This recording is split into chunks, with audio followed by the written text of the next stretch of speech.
Meerpet police station పరిధిలో ఓ ప్రభుత్వ ఉద్యోగి అనుమానాస్పద స్థితిలో సంపులో పడి మృతి చెందినటువంటి ఘటన చోటు చేసుకుంది. ప్రస్తుతం వాళ్ళ ఇంటి వద్ద ఉన్నాము. చూడొచ్చు, ఇదే ప్రాంతంలో రోజు తను ఉదయాన్నే లేచి ఉద్యోగ నిమిత్తం వెళ్ళి ఇంటికి తిరిగి వస్తూ ఉంటారు. నిన్న తెల్లవారుజామున 3 గంటల ప్రాంతంలో బయటకు వచ్చి ఇదే సంపులో 6 అడుగుల లోతున్నటువంటి సంపులో తను పడిపోయి ఉన్నారు. ఆ తర్వాత ఏం జరిగింది ఏంటి అన్న విషయాలు కూడా ఎవరికీ తెలియదు. తనని ఇంట్లో నుంచి బయటికి వచ్చి ఈ సంపులో ఎలా పడ్డాడు ఏంటి అని కోణంలో పోలీసులు కేసుని దర్యాప్తు చేస్తున్నారు. ప్రస్తుతం వాళ్ళ కుమారుడు నాతో పాటు ఉన్నాడు. ఇప్పటి వరకు అసలు ఏం జరిగింది, ఏదైనా వీళ్ళ కుటుంబంలో గొడవలు ఉన్నాయా, విషయాల గురించి అడుగుదాం. చెప్పండి, మీ నాన్న సంపులో పడిపోయారు, కాళ్ళు చేతులు కట్టేసి ఉన్నాయి అని చెప్పేసి అనుమానం వ్యక్తం చేస్తున్నారు. ఇది నిజమేనా? యాక్చువల్గా ఏంటంటే నాది వీకెండ్ అనమాట, Saturday and Sunday. So Saturday మేము యాక్చువల్గా పిల్లలతో పాటు స్పెండ్ చేసి నిద్రపోవడం జరిగింది. So early morning near by 5 to 10 minutes అటు ఇటు 4 o'clockకి మామ్ కాల్ చేశారు. సో ఆ టైంలో మనము రెస్పాండ్ అవ్వలేదు. సో నేనేం చేశానంటే మమ్మీ వచ్చి డోర్ ధనాధర్ నాక్ చేస్తే సో నేను డోర్ తీయడం జరిగింది. నేను ఆ టైంలో ఎవరు వచ్చారా అని తీయగానే మమ్మీ షాక్ ఉంది, హైపర్ టెన్షన్లో అయిపోతుంది. మమ్మీ చెప్పలేకపోతుంది. ఏంటమ్మా ఏంటి అంటే డాడీ డాడీ అని చూపిస్తుంది కిందికి. సరే నేను ఉరుకుంటా రావడంతో కిందికి చూస్తే సంపు ఓపెన్ చేసి ఉంది.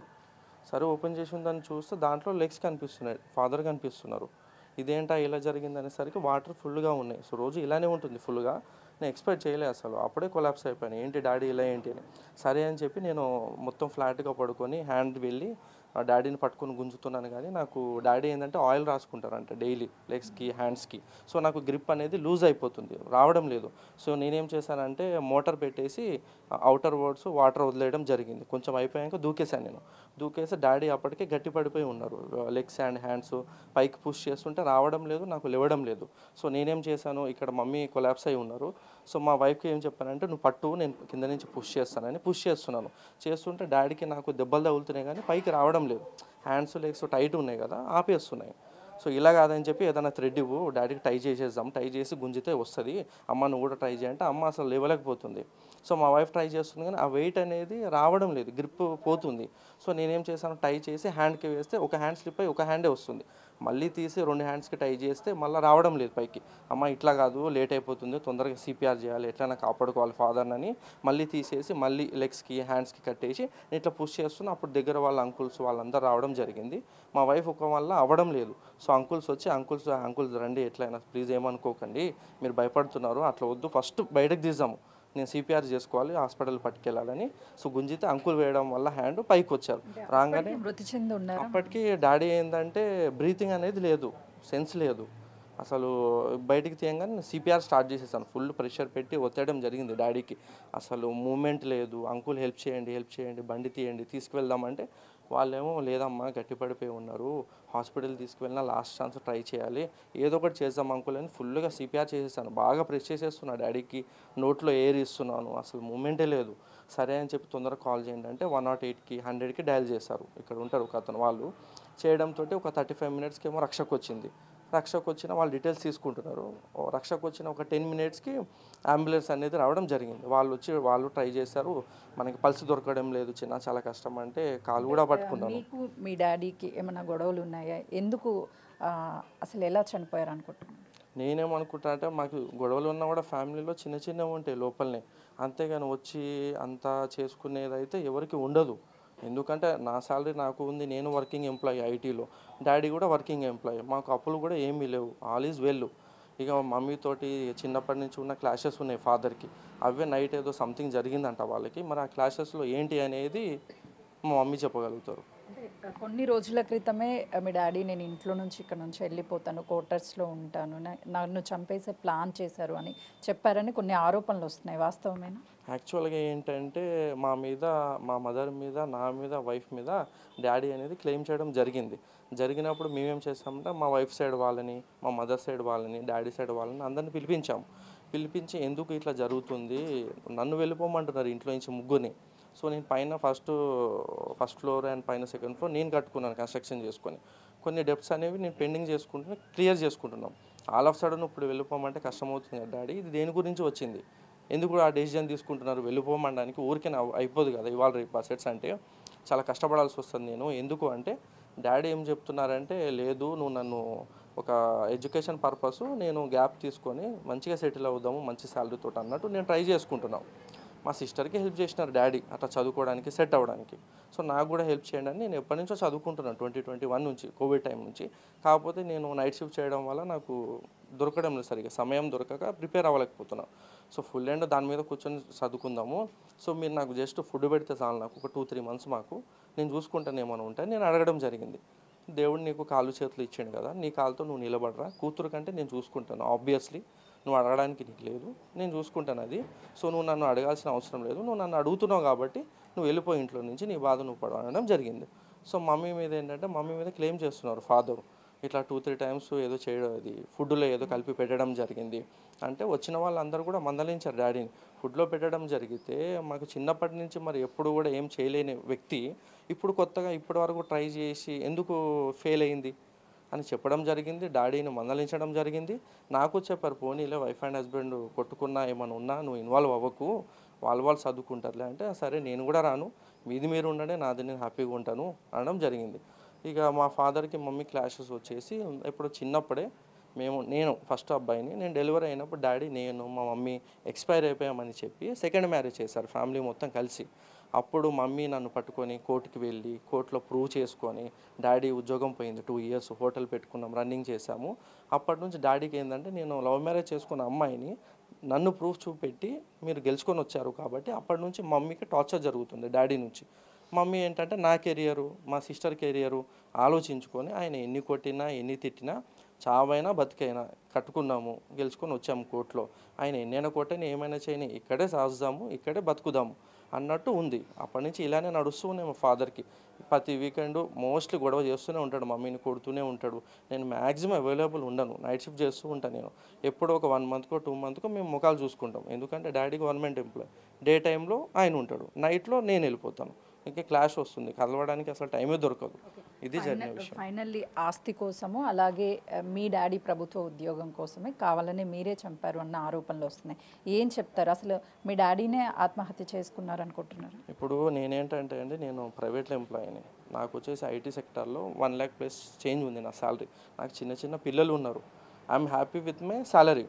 ఇప్పుడు డాడీ జాబ్ అనేది నేను కోరుకోవడానికి గవర్నమెంట్లో మనం ఎదగలేం తొందరగా, ప్రైవేట్లో వచ్చినంత అమౌంట్ గవర్నమెంట్లో రాదు.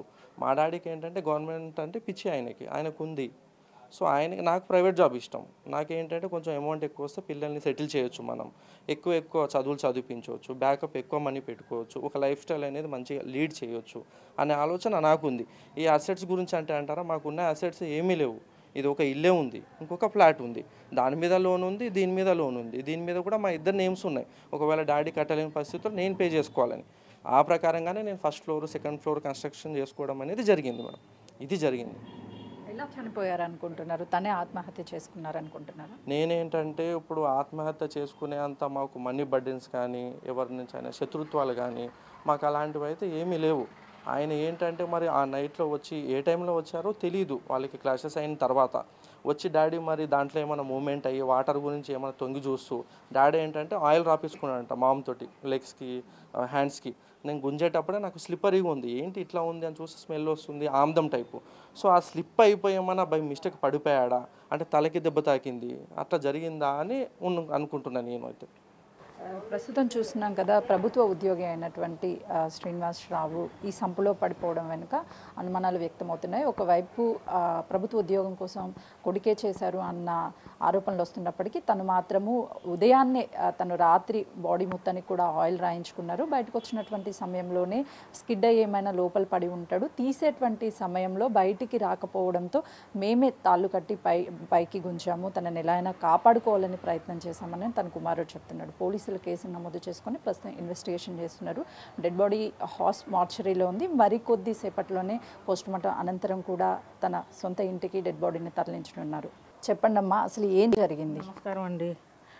మేము చపాతీలు చేసాను, తిన్నాము, ఆయిల్ రామంటే ఆయిల్ రాసినాక బయట తిరిగేసి లోపలికి వచ్చేసినాక తలుపులు పెట్టేసేసి టీవీ చూస్తా కూర్చుని ఆయన తినే వస్తువులన్నీ నానబెట్టుకున్నాడు. కూర్చున్నాక మాట్లాడాడు, ఏం కావాలి నీకంటే తిడతాం స్టార్ట్ చేశాడు. ఎందుకు తిడుతున్నావు అన్నా నేను. రోజు ఉండేది కదా, ఎందుకు తిడుతున్నావు, ఏమీ లేదు కదా, తిన్నాం పడుకుందాం అంటే కాదు గలీజ్ మాటలు చెప్పచ్చండి.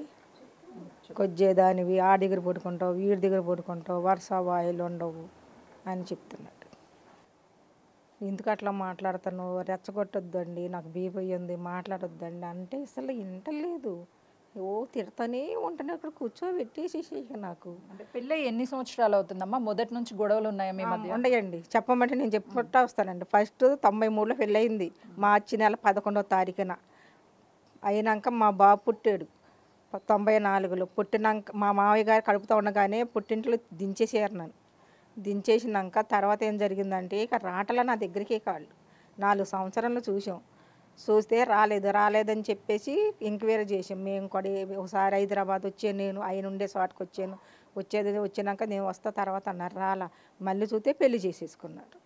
ఊర్లో మాకు అదే సంబంధం తెచ్చిన ఆయన చెప్పారు, ఇట్లా పెళ్లి చేశారమ్మా, రెండో పెళ్లి చేసేసారు, నువ్వు నీ కొడుకు చచ్చిపోయారని.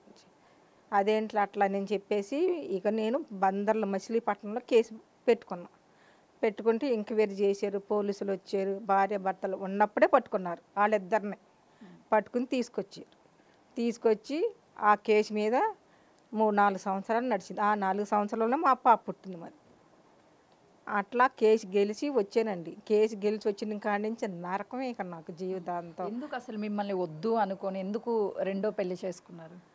ఎందుకు వద్దనుకుంటే నాకు దగ్గర చదువు లేదండి, చదువు లేదు, అట్లా లోకం జ్ఞానం లేదు. ఇదే మాట, నీ చదువు లేదు, లోకం జ్ఞానం లేదు, వేస్ట్ పేలు నాకు రాట్లా. ఆ మాట దాకా అంటూ ఉంటాను, నువ్వు వేస్ట్ పిల్లలు లేవు అంటే నాకు అసలు అర్థమయ్యేది కాదు. ఎందుకు ఎట్లా అంటున్నాడైనా పెళ్ళప్పుడు తెలియదా మీరు చదువుకోలేదు ఇవన్నీ చెప్పలేదా? మేము చెప్పామండి, చదువు లేదని చెప్పి మేము చెప్పిన కూడా వాళ్ళేంటి 10th చదివిందని చెప్పారు, అబద్ధాలు చేశారు, ఏం మాటలు వచ్చింది. మనల్ని మాట్లాడిచ్చేవాళ్ళు కాదండి.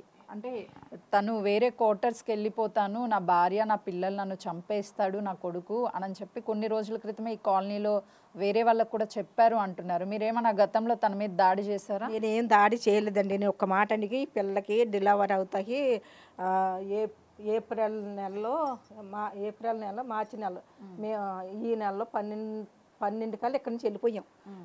కడుపుతా ఉన్నా ఊరికి వెళ్ళిపోయినాక ఈ బాబు పుట్టాడు. ఊరికొచ్చి కొట్లాడాడు, నువ్వు అట్లాంటి దాన్ని వాడిని ఉంచుకుని వీడిని ఉంచుకున్నావు. ఎవరు చెప్తున్నారు ఏంటి అని నేను అడిగితే కూతురు కొడుక? నా కూతురు కొడుకు. ఆమె గురించి నేను వెళ్ళా ఇల్లు ఇక్కడి నుంచి. ఏ ఊరు వెళ్ళారు? పుచ్చగడ్డ సల్లపల్లి పద్మాత హాస్పిటల్లో డెలివరీ చేయించే ఈ బాబుకి. అక్కడికి వెళ్ళినాక కొట్లాడి వచ్చేసినాక ఏం జరిగిందంటే ఇక్కడ ఏం నాకు తెలవకుండా నా భార్యకి విడాకులు ఇచ్చేస్తున్నాను అన్నది న్యూస్ అందరికి చెప్తున్నాడు. వాళ్ళ ఫ్రెండ్స్ భార్యలు నాకు ఫోన్ చేసి ఏంటమ్మా విడాకులు ఇస్తానంటున్నాడు, మరి నీదేంటి సంగతి అన్నారు. నేనైతే పాప దగ్గర ఉన్నాను, భీమవరం ఉన్నాం అప్పుడు, భీమవరంలో ఉన్నాను, పాప దగ్గర డెలివరీ అయింది, నేను వస్తా కుదరదు, 3 నెలల వరకు నేను ఇక్కడ ఉండాలి అన్న వాళ్ళ పాపని అన్నాక తర్వాత ఏం జరిగిందంటే మీటింగ్ పెట్టారు. ఒకరోజు మీటింగ్ పెడితే నాకు తెలవకోకుండా 4గురిని తీసుకొచ్చాడండి. 4గురిని నైట్కి 11:30కి వీళ్ళు మ్యారేజ్ అంటే నాకు తెలియదు. నాకు ఒంట్లో బాగా అట్లా టైర్డ్ ఎక్కువైపోతుంది, అది పాజన్లాగా ఎక్కుతుందంట, నాకైతే తెలవాల. ఈ ఫోన్ చేసి ఎలా ఉండవు ఏంటని అడిగినాక ఇలా నైట్ ఫోన్ చేశారు. నా ఫోన్ నా దగ్గర ఉండదండి, ఇప్పుడు పక్కన పెట్టేసుకుంటాను. నాకు బీపీ ఉంది, ఏదన్నా నూసింటే నేను పడిపోతాను అనేసరికి ఈయన ఫోన్ చేసి చెప్పాడు, ఎట్లా ఇది జరిగింది రాత్రి అమ్మ, ఎట్లా అయింది, 4గురిని తీసుకొచ్చారు, ఏమైందో ఏంటనంటే ఏమైంది కనుక్కుంటా అక్కడ ఈయన ఫోన్ చేసి మాట్లాడతలేదండి, నాతో మాట్లాడతలే అస్సలు. ఎలా ఉన్నారు పిల్లలు, ఎలా ఉన్నారు, నువ్వు ఎలా ఉన్నావు అన్న మాట లేదండి. ఎప్పుడు ఫోన్ చేయడు. ఒకవేళ నేను ఎప్పుడైనా ఆఫీస్ ఫోన్ చేసినా ఎందుకు ఫోన్ చేసినావు, ఏం అవసరం నీకు, ఇంటికి వచ్చి మాట్లాడొచ్చుగా అని అన్ని బెదిరిస్తాడండి. సాయంత్రము గొడవ తర్వాత తను పడుకోలేదా, బయటికి వెళ్తుంటే మీరు చూడలేదా?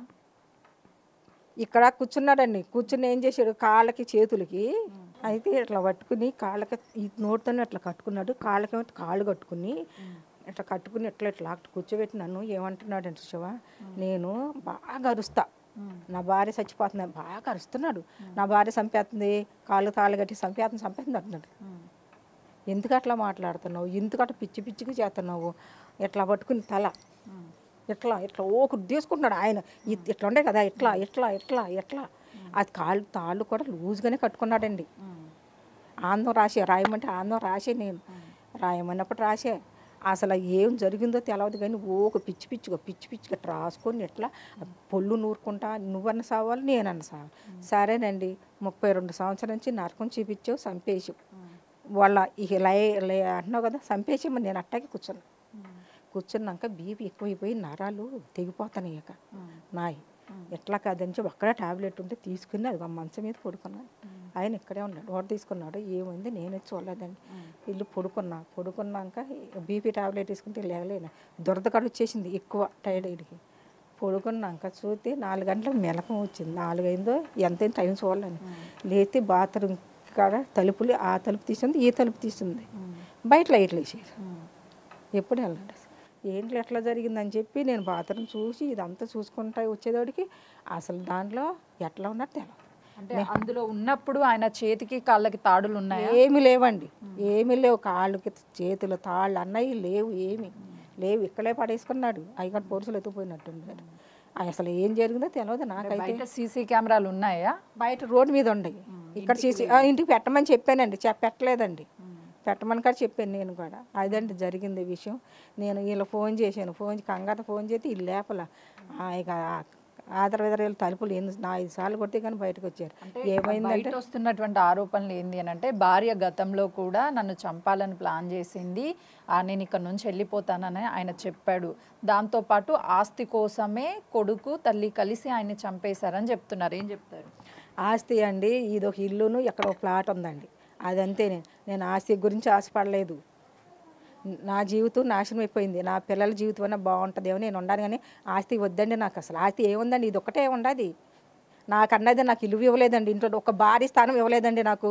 ఇదేంటి అంటారు ఉంచుకున్న దాని ఇస్తారు చూడు, ఇంట్లో ఆయమ్మ స్థానమును ఇంకోటి ఏమంటారు డబ్బులు ఇస్తే పడుకుంటారు చూడు, ఆ స్థానం ఇచ్చాడు నాకు. భర్త ఆ స్థానం ఇవ్వలే నాకు. ఆ రోజు నుంచి ఈ రోజు వరకు నరకమే నాకు. అయితే చూస్తున్నాం కదా, రాత్రి భార్యాభర్తల మధ్య చిన్న గొడవ జరిగింది. రోజులాగే పెళ్లి చేసుకున్నప్పటి నుంచి తను ఇష్టంగా లేరు. పిల్లలని నమ్ముకొని పిల్లల కోసమే నేను ఈ ఇంట్లో ఉన్నాను. ఆస్తి కోసం కానీ లేకపోతే ఇతర కారణాల చేత కానీ ఎలాంటి గొడవలు ఎప్పుడు జరగలేదు. కేవలము తనకి నేను నచ్చకనే నన్ను పలుమార్లు దూషించేవాడు, కానీ సర్దుకుపోయేదాన్ని. ఆ రోజు రాత్రి కూడా చిన్న గొడవ జరిగింది. నేను వెళ్ళి పడుకున్న తర్వాత తను బయటికి వెళ్ళారు. అప్పటికే ఇంట్లో కాళ్ళు చేతులు కట్టేసుకొని కాపాడండి కాపాడండి అని అరుస్తాను అని చెప్పేసి భార్యతో చెప్పారు అని చెప్తున్నారు.